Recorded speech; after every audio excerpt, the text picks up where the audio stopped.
a minha história, ela é meio que um pouquinho fora do padrão, né?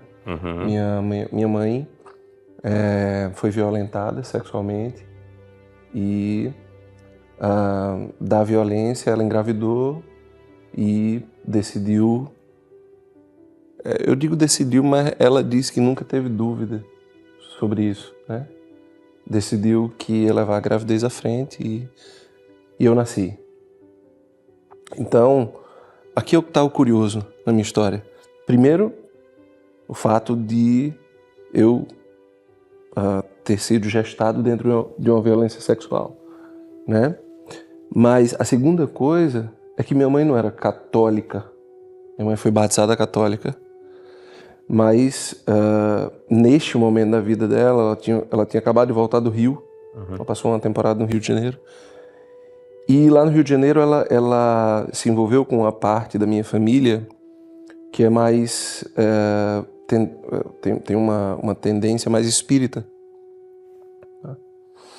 Então, a decisão dela, por mim, é uma decisão profundamente moral. Não é religiosa. Tá? Eu acho que isso é emblemático, né? Porque o aborto, a defesa da vida, as pessoas relacionam muito a religião. Não está associada à religião. E não está.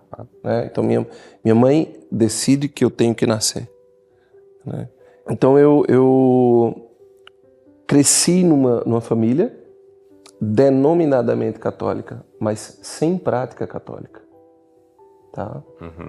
Até o momento em que eu fui convidado por uma tia minha que tinha uma experiência mais dentro da renovação carismática para ir para uma festa da paróquia, a festa do padroeiro. Né? E eu fui para casa dela para poder ir para a festa da paróquia. Quantos anos?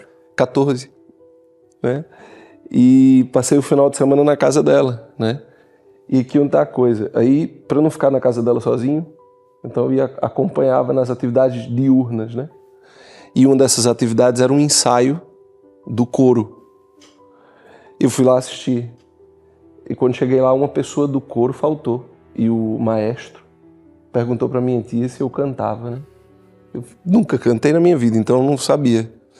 E ele fez um teste lá, disse que eu era afinado. Eu, como era um homem de muita fé, acreditei e fui cantar. E aprendi as músicas e cantei. Eu entrei na igreja para tapar buraco. Né? E fiquei por conta da música. Eu fiquei por conta do serviço. Quer dizer, o serviço me engajou. Né? E aí sim, aí a partir dali começou um processo de experiência com a pessoa de Cristo. A partir daquele serviço. Eu então comecei a fazer uma experiência com Deus. Mas foi a providência, né? Não foi uma cultura familiar. Tá? Com 16 anos, minha mãe conta a história para mim, que eu não conhecia. Então eu fiquei, até os 16 anos eu não conhecia a minha história. Né? O que eu escutava dentro de casa era: seu pai abandonou a sua mãe antes de você nascer. Então quando minha mãe conta a história para mim, eu entro em choque. Né? Eu literalmente entro em choque. Quando eu acordei, eu não lembrava que ela tinha contado. Só que, assim, eu acho que uma pessoa comum não acorda pensando assim: o que foi que eu conversei ontem? Né? Você acorda para viver a vida, né? Então, nunca foi uma coisa que ficou percebida, assim, tá faltando algo. Não, eu fui vivendo como se ela nunca tivesse me contado. Então eu tive um sonho com 18 anos. Eu fui convidado para dar uma palestra no encontro de jovens. E era a minha primeira palestra, então eu fiquei muito nervoso. E fiquei sonhando dando a palestra. Né? Só que, de repente, o sonho muda. Eu sonho com um homem que vinha na minha direção com os braços abertos. E no sonho, a minha percepção é meu pai. Ele me abraça e me pede perdão. E aí o sonho muda, o cenário, e eu estou sentado na minha cama de frente com a minha mãe e ela contando a história. Então, quando eu acordei, uma confusão absurda na minha cabeça. Eu não sabia se era sonho ou realidade.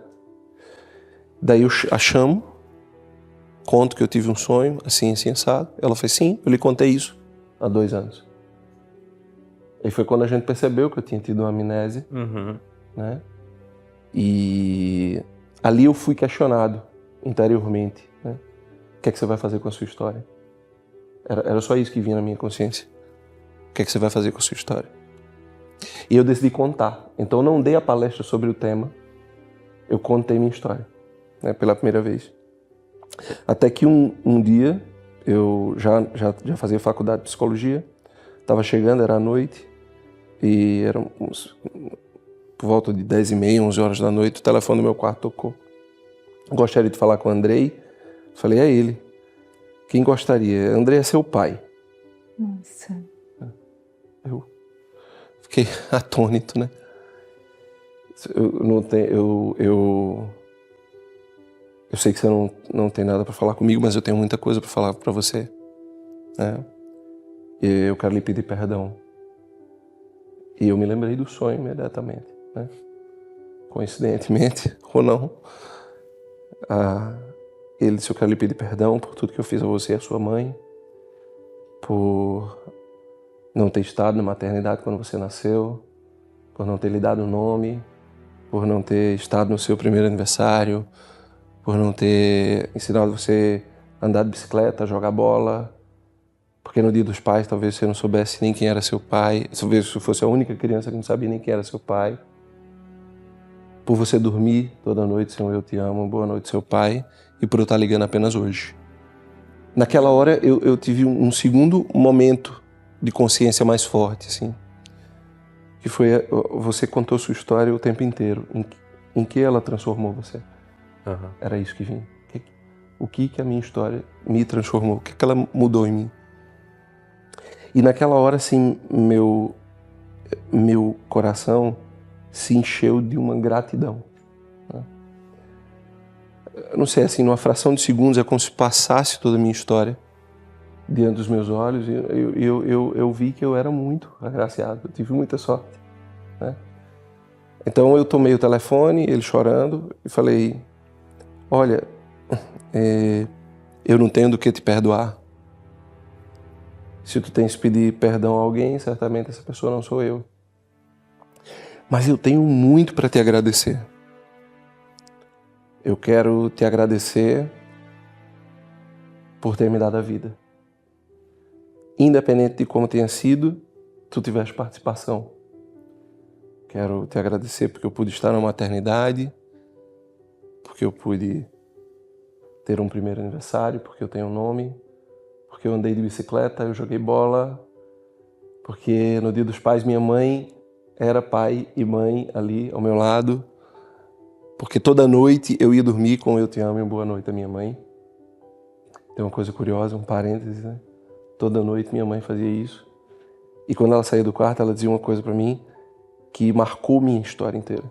Ela dizia assim, antes de sair do quarto, ela falava, eu só quero que você seja um homem bom. Né?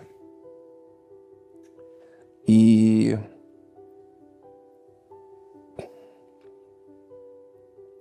isso é muito forte, porque minha mãe faleceu em 2019, né, de câncer. Mas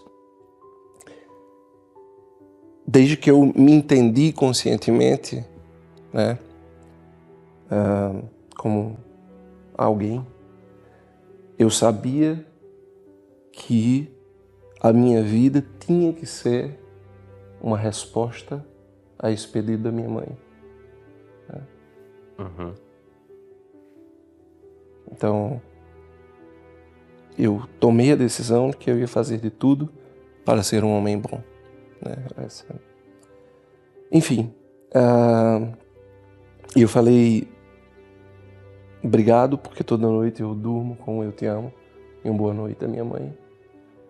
E obrigado por você estar ligando apenas hoje, porque pela primeira vez na minha vida eu vou poder pedir a bênção ao meu pai verdadeiro.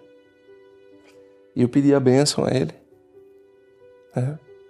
E trocamos algumas palavras a mais. Eu saí do meu quarto, minha mãe estava ao pé da escada. E ela disse, você gostou? Eu falei, você estava ouvindo? Ela falou, não. Mas quando o telefone tocou, eu sabia quem era. Eu falei, como? Ela disse, porque hoje eu encontrei com ele no centro da cidade. E eu dei o número do seu telefone e disse a ele que a maior alegria que ele poderia me dar era ligar para você. Aí eu falei, mãe, como a senhora não casou, dedicou sua vida inteira a mim? Como a senhora dá o número do meu telefone a alguém que te fez tanto mal? Ela fez, quem disse que ele me fez tanto mal? Eu falei, como não? Ela fez, você entendeu tudo errado. Ele não me fez tanto mal, ele me deu você. A minha presença, a presença daquela criança, a presença daquele ser, foi a razão de amor para ela superar todo o sofrimento. Eu não posso dizer que toda a sequela da experiência que ela viveu sumiu, mas não era visível.